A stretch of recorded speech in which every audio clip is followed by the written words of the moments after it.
तो वहीं अब रुख करेंगे कैबिनेट की प्रेस वार्ता का। और हमारे जो दिल्ली चलते हैं और दिल्ली पे रुख बहनें करेंगे हैं चलकर कैबिनेट की उनको प्रेस वार्ता का। ड्रोन के माध्यम से फर्टिलाइजर और पेस्टिसाइड स्प्रे करने में उनको आय के साधन भी बनेंगे। तो ये योजना क्या है, इसके थोड़ा विस्तृत जानकारी मैं आपको देना चाहूँगा, क्योंकि पहली बार आप इसको दीनदयाल अंत्योदय योजना के अंतर्गत, नेशनल रूरल लाइवलीहुड मिशन के अंतर्गत गरीब परिवार की महिलाओं को, जो स्वयं सहायता समूह की सदस्य हैं सेल्फ हेल्प ग्रुप में, इनको संगठित किया जाता है। फिर वर्तमान में जैसे मैंने कहा कि 10 करोड़ महिलाएं इन 89 लाख सेल्फ हेल्प ग्रुप की जो सदस्य हैं, इनको सेल्फ हेल्प ग्रुप को एक विलेज ऑर्गेनाइजेशन बनाया जाता है और इसमें सम्मिलित किया जाता है। फिर ऐसे ही जो विलेज ऑर्गेनाइजेशन देश भर में है, उनको क्लस्टर लेवल फेडरेशन में समाहित किया जाता है। तो देश भर में लगभग 89,000 विलेज ऑर्गेनाइजेशन है और 31,000 के लगभग क्लस्टर लेवल फेडरेशंस हैं। इनमें से 15,000 15,000 स्वयं सहायता समूह का चयन किया जाएगा, जो ड्रोन जिनको उपलब्ध करवाए जाएंगे। मार्च 2024 तक 500 ड्रोन जो हैं वो, ये जो अग्रणी उर्वरक कंपनी हमारी है, वो अपने संसाधनों से उनको उपलब्ध कराएगी। और अगले 2 वर्षों में 14,500 ड्रोन केंद्रीय सहायता से उपलब्ध करवाए जाएंगे। कृषि के लिए जो ड्रोन की एक्सेसरीज हैं, उनमें लागत ड्रोन प्लस जो इसके बाकी कंपोनेंट्स हैं, उसको कुल मिलाकर लगभग 10 लाख रुपए का खर्च आता है। इसका 80% तक अधिकतम यानी कि 8 लाख रुपए तक भारत सरकार केंद्रीय सहायता के रूप में देगी, और जो बाकी 2 लाख रुपया जो 20% बचता है, उसको एग्रीकल्चर इंफ्रा फाइनेंसिंग फैसिलिटी, इससे लाभ उठाया जा सकता है, जिसमें 3% की इंट्रेंस सबवेंशन भी है। ड्रोन के उपयोग के लिए 10 से 15 गांव का एक क्लस्टर बनाया जाएगा, जिसमें लगभग 1,000 हेक्टेयर भूमि कृषि योग्य उपलब्ध होगी।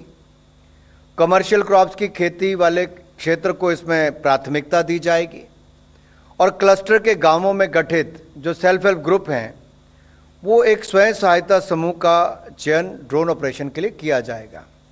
अब ये जो महिलाएं जो चुनी जाएंगी सेल्फ हेल्प ग्रुप में से, इनमें से किसी एक महिला को जो 10वीं कक्षा कम से कम पास हो, एक मेंबर को ड्रोन सखी के रूप में रखा जाएगा। 15 दिन की ट्रेनिंग दी जाएगी।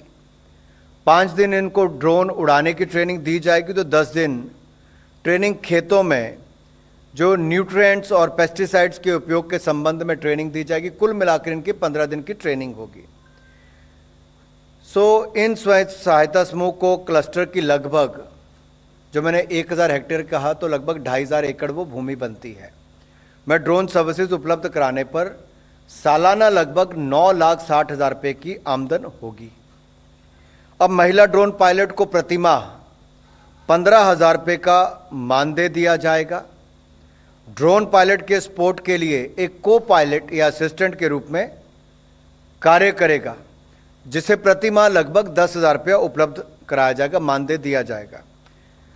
स्वयं सहायता समूह के अन्य सदस्य या समूह के परिवार के सदस्यों को ड्रोन के मेंटेनेंस और रिपेयर के लिए ट्रेनिंग दी जाएगी, जिन्हें लगभग 5,000 रुपये प्रतिमाह का ये पैसे मिलेंगे उनको। और सभी खर्चों के बाद स्वयं सहायता समूह का एक अपना आय लगभग 1,00,000 सवा लाख रुपए के लगभग बनेगा।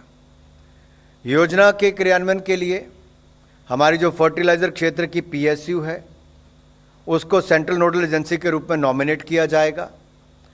Central nodal agency drone supplier को एम्पैनल करेगी, और एम्पैनल ड्रोन सप्लायर से ये जो हमारी फर्टिलाइजर कंपनी है, ड्रोन खरीदकर क्लस्टर लेवल फेडरेशन के माध्यम से सेल्फ हेल्प ग्रुप को उपलब्ध करवाएगी।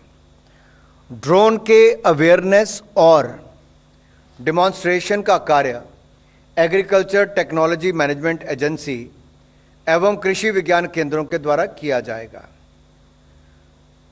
योजना के क्रियान्वयन के लिए कोई दिक्कत ना आए, कोई मुश्किल ना आए, तो इसके लिए जो हमारे सचिवों की एक एम्पावर्ड कमेटी बनाई जाएगी।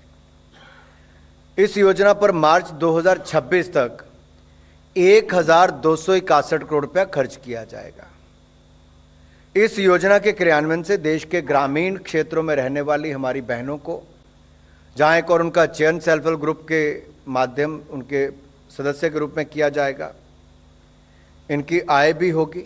ड्रोन पायलट, को पायलट या असिस्टेंट के रूप में काम करेंगी और इनको जो रिपेयर मेंटेनेंस इसकी भी ट्रेनिंग दी जाएगी और फर्टिलाइजर स्प्रे, पेस्टिसाइड स्प्रे करके इनकी आय के साधन भी इससे बनेंगे। तीसरा विषय जो है वो 16वें वित्त आयोग का है, 16th फाइनेंस कमीशन का है।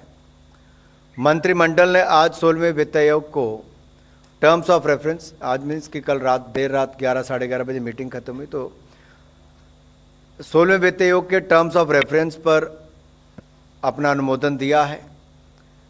संविधान के अनुच्छेद 280(1) के अनुसार हर 5 वर्ष की अवधि पूर्ण होने पर एक वित्त आयोग का गठन किया जाता है और 15वें वित्त आयोग का गठन जो अभी चल रहा है उसका गठन 27 नवंबर 2017 को किया गया था, जिसको 2021 से लेकर 2025 तक यानी कि 5 वर्ष की अवधि के लिए किया गया था।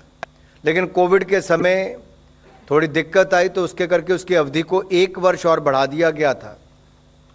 तो इसका कार्यकाल 2026-31 मार्च तक है। सामान्य वित्त आयोग अपनी रिकमेंडेशन देने के लिए लगभग 2 वर्ष का समय लेता है, इसलिए अब इसका गठन करना बहुत आवश्यक हो गया है ताकि वह आयोग सही समय पर अपनी रिकमेंडेशंस दे। इसको राज्यों से और केंद्र शासित प्रदेशों से उनकी पूरी फीडबैक लेके सलाह करके टर्म्स ऑफ रेफरेंस का एक ड्राफ्ट भी हम लोग तैयार करते हैं। ये फाइनेंस सेक्रेटरी और एक्सपेंडिचर सेक्रेटरी की अध्यक्षता में एक वर्किंग ग्रुप तैयार किया गया था। इस वर्किंग ग्रुप की अनुशंसा के आधार पर 16वें वित्त आयोग के निम्नलिखित टर्म्स ऑफ रेफरेंस निर्धारित किए गए हैं। एक तो पहला है कि संविधान के तहत केंद्र और राज्यों के बीच करों से प्राप्त होने वाले राशि का विभाजन एक ये करना है। दूसरा, संविधान के अनुच्छेद 275 के तहत राज्यों को दी जाने वाली ग्रांट्स के प्रिंसिपल का निर्धारण तथा राज्यों को दी जाने वाली निधियों का निर्धारण। तीसरा, राज्यों के कंसोलिडेटेड फंड में वृद्धि के उपाय जिनसे पंचायत और नगर पालिकाओं के आय के साधन बढ़े, संसाधनों में बढ़ोतरी हो। चौथा, इसके अतिरिक्त जो डिजास्टर मैनेजमेंट के कार्यों की फाइनेंसिंग की वर्तमान व्यवस्था पर विचार करते हुए संबंध में भी अपनी रिकमेंडेशन दे। 16वां वित्त आयोग का टर्म कितना होगा? 16वां वित्त आयोग अक्टूबर 2025 तक अपनी रिपोर्ट प्रस्तुत करेगा, जिन पर केंद्र द्वारा उस समय निर्णय लिया जाएगा और ये फिर 1 अप्रैल 2026 से लेकर 31 मार्च 2031 तक 5 वर्ष की अवधि के लिए लागू होगा। चौथा विषय जो है वो फास्ट ट्रैक स्पेशल कोर्ट्स है।